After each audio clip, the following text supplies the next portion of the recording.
पैशाच्या बळावर तुम्ही ज्ञान मिळवू शकत नाही. उद्या 1 कोटी घेऊन जरी हुलसुरे सरांकडे गेला, द्या की तेवढी MBBS, शक्य नाही. पण MBBSच्या बळावर 1 कोटी मिळवू शकता.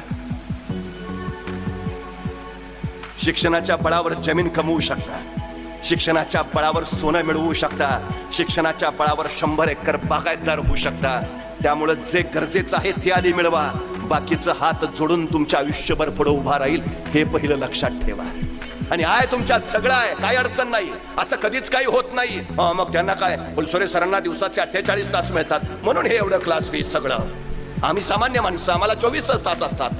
असं आहे का काही?